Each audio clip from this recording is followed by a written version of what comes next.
नमस्कार शेतकरी मित्रांनो, मी डॉक्टर गजानन जयराम गिरे, मुक्काम पोस्ट देऊळगावमळी, तालुका मेकर, जिल्हा बुलढाणा. आपले माझी शेती माझे प्रयोग या यूट्यूब चॅनलवर स्वागत आहे.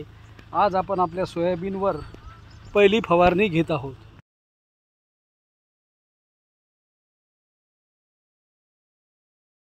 ही आपली 15 जून रोजी पेरणी केलेली, 15-16 जूनला 6 ते 12, आज हिला जवळपास 40 दिवस होत आहेत.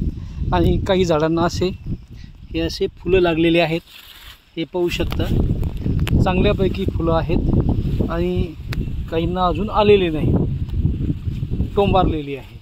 आणि ही सोयाबीन मी अगोदर जेव्हा पावसाची कमतरता होती तेव्हा हिचे शेंड्यावरचे पानं पिवळे झालेले होते आणि मी तुम्हाला सांगितलं होतं की पाऊस पडल्यानंतर आपोआप ती फेरसची डिफिशियन्सी आहे ती कमी होऊन जाईल. आणि आता याला एकही फवारणी न घेता पाहू शकता, कुठेही याच्यामध्ये पिवळेपणा नाही. पाऊस पाहिजे तसा तरीसुद्धा यावर्षी नाही आहे, पण हे आहे. आता यावर आपण काही ठिकाणी पानं खाल्लेले आहेत, बऱ्याच ठिकाणी पानं खाणारी आळी आहे आणि फुलामध्ये ही आळी बरंच नुकसान करू शकते.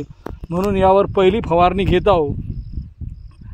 तर यामध्ये आपण इमामेक्टिन, प्रोफेक्स सुपर, आता हे 2 कीटकनाशक घेण्याचा उद्देश असा की प्रोफेक्स सुपरमुळं आपली कीड आणि चक्री भुंगा, खोडकिडी याला अटॅक बसेल आणि बाकीच्या आळ्यासाठी आणि लॉंग ड्युरेशनसाठी आपण इमामेक्टिन वापरत आहोत. कारण परत फवारणीला आपण सोयाबीन वाढल्यानंतर जाण्यास मजूर धजावत नाही. त्यामुळे 2 हे त्यासोबत आपण बुरशीनाशक म्हणून कॉन्टाप घेत आहोत. हेक्झाकोनाझोल बुरशीचा काही एवढा प्रादुर्भाव नाही, तरी एक प्रतिबंधात्मक उपाय म्हणून आपण ती घेत आहोत. त्यासोबत यामध्ये आपल्याला मायक्रोन्यूट्रिएंटची थोडीफार कमतरता आढळली म्हणून चिलमिक्स कॉम्बी हे मायक्रोन्यूट्रिएंट घेत आहोत.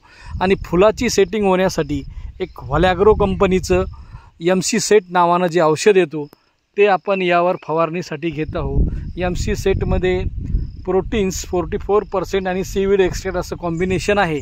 त्याने फुलाची सेटिंग चांगली होते असा अनुभव आहे आणि एक इंटरनॅशनल ब्रँड आहे. तर त्याचे रिझल्ट कसे येतात ते बघू. आपण जवळपास आपले 3 वेगवेगळे घटक वापरून यावेळेस 3 वेगवेगळ्या भागात फवारणी केलेली आहे.